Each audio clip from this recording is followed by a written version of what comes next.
ব্যারাকপুরের ভারতীয় জনতা পার্টির প্রার্থী অর্জুন সিং এর সঙ্গে। আমি সরাসরি একবার সায়ন্তিকার কাছে চলে যাব।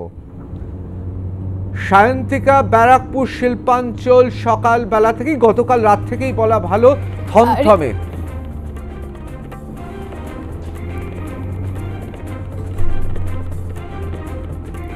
দেখো, একেবারেই তাই ঋতুদা।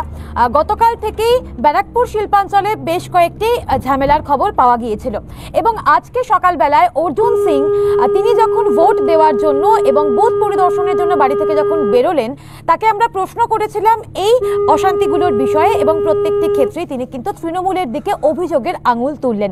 তারপর তিনি ভোট দিলেন এবং ভোট দিয়ে বেরিয়ে আসার পর তার যখন আমরা রিয়াকশন নিলাম, অর্জুন সিং কিন্তু স্পষ্টভাবে জানিয়ে দিলেন জয়ের ব্যাপারে তিনি একেবারেই আশাবাদী এবং তার সঙ্গে যে প্রেস্টিজ ফাইটটা এই মুহূর্তে চলছে সেটা অবশ্যই তৃণমূলের পার্থ ভৌমিকের, এবং পার্থ ভৌমিককে কার্যত একটা চ্যালেঞ্জ করে তিনি বললেন কোনো রকম কিন্তু নেগেটিভ যেন একটা নেতিবাচক পরিস্থিতি যেন তৈরি না হয় এবং খেলা বন্ধ করার কথা তিনি কিন্তু বললেন। অবশ্যই শান্তিকে এখানে একটা প্রশ্ন করব যে এখন তো অর্জুন সিং বনাম শুধু পার্থ ভৌমিক নয়, পার্থবাবু তো অত্যন্ত আমরা জানি, তাকে আমরা চিনি, এমনি অন্তত আপাত দৃষ্টিতে খুবই সজ্জন ব্যক্তিত্ব তিনি, কিন্তু অর্জুন সিং এর আসল খেলা পার্থবাবুর সঙ্গে যারা রয়েছেন, ধরো সোমনাথ শ্যাম, সুবোধ অধিকারী, এখন তো অর্জুন সিং একা তল্লাটে খেলেন না, এখন আরও অনেকে খেলেন এবং বিপক্ষে খেলাটা কীরকম হচ্ছে, মানে খেলা নিয়ে অর্জুন সিং কি বললেন? কারণ যতজন খেলোয়াড় আছেন আমাদের পশ্চিম বাংলায়, অর্জুনবাবু তো তার মধ্যে অন্যতম, তিনি কি বলছেন খেলা নিয়ে?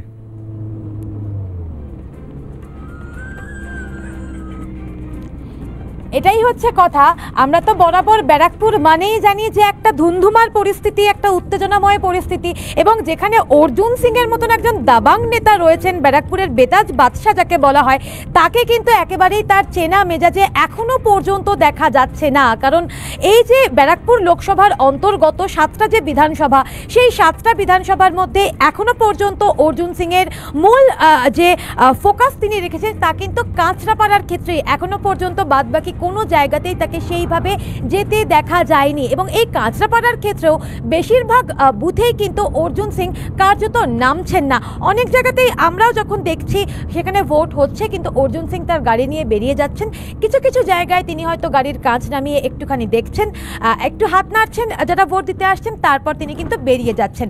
এই যে 7টা থেকে এখন ঘড়ির কাঁটা 12টা ছাড়িয়ে গিয়েছে, এখনো পর্যন্ত কিন্তু অর্জুন সিংকে একেবারে মাঠে নেমে যে খেলার কথা, অবশ্যই যেটার কথা বারবার করে সবাই দেখতে চেয়েছিল এবং যে ছবিটার সাথে গোটা রাজ্য পরিচিত, সেই খেলা কিন্তু এখনো পর্যন্ত রাজ্যবাসীকে উপহার দেননি অর্জুন সিং। এবং এই মুহূর্তে বৃষ্টি পড়ছে, এখন কিন্তু নামার একেবারেই কোনো পরিস্থিতি নেই, কারণ রাস্তার যা পরিস্থিতি অত্যন্ত একটা বিপজ্জনকভাবে কিন্তু প্রত্যেকটা গাড়ি যাচ্ছে। সেই জায়গায় দাঁড়িয়ে কখন নামবেন অর্জুন সিং, কখন একেবারে ভোট ময়দানে নেমে একটুখানি খেলবেন, সেটার দিকে কিন্তু আমরা প্রত্যেকে তাকিয়ে। আমি শুভঙ্করকে বলবো, শুভঙ্কর একটু কনভয়ের ছবিটা যদি দেখানো যায়, একেবারেই সকাল থেকেই সেই কনভয়ের সাথেই আমরা রয়েছি, কিন্তু অর্জুন সিং কখন নামবেন সেই দিকেই আমরা তাকিয়ে রয়েছি ঋতুদা। বেশ অনেকক্ষণ হয়ে গেছে, অনেকটা আগে একটা মাত্র জায়গায় অর্জুন সিংকে কিছুটা হলেও তার চেনা মেজাজে দেখা গিয়েছিল, কারণ সেখানে অর্জুন সিংকে ঘিরে ধরে গো ব্যাক স্লোগান দেওয়া হচ্ছিল মহিলা পুরুষ নির্বিশেষেই। সেইখানে গিয়ে অর্জুন সিং কিছুটা প্রতিবাদ করেন এবং তারপর কার্যত যেন সেই উত্তপ্ত ময়দান ছেড়ে তিনি বেরিয়ে গেলেন। তারপর থেকে তার চেনা মেজাজে এখনো পর্যন্ত তাকে দেখা যায়নি, এবং যত সময় গড়াচ্ছে ভোট পার্সেন্টেজ প্রত্যেকটা ঘন্টায় যখন সামনে আসছে, আমরা কিন্তু খবর পাচ্ছি যে অর্জুন সিং কিছুটা হলেও ম্রিয়মান হয়ে যেন পড়ছেন, এবং বেশিরভাগ জায়গাতেই এই মুহূর্তে তিনি আর কোনো বুথের সামনে দাঁড়াচ্ছেন না, একেবারেই কাঁচরাপাড়ার মধ্যে দিয়ে তিনি কিন্তু ঘুরছেন।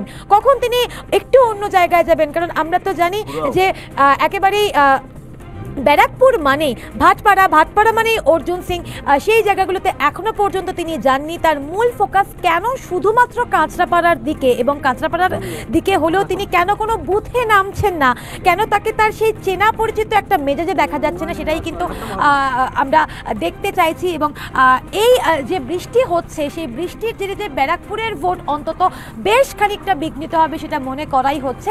এখন দেখার বিষয় একটাই যে কতক্ষণে অর্জুন সিং এর সাথে আরও একবার আমরা কথা বলতে পারি সেই অপেক্ষাতেই রয়েছে কার্যত, এমনটা বলাই যায়। অবশ্যই অবশ্যই ধন্যবাদ সায়ন্তিকা, ধন্যবাদ এই কারণে ঝড় বৃষ্টি হোক, বৃষ্টিপাত হোক, অঝরে বৃষ্টি পড়ুক, গুলি বৃষ্টি বোমা বৃষ্টি না হলেই নয়।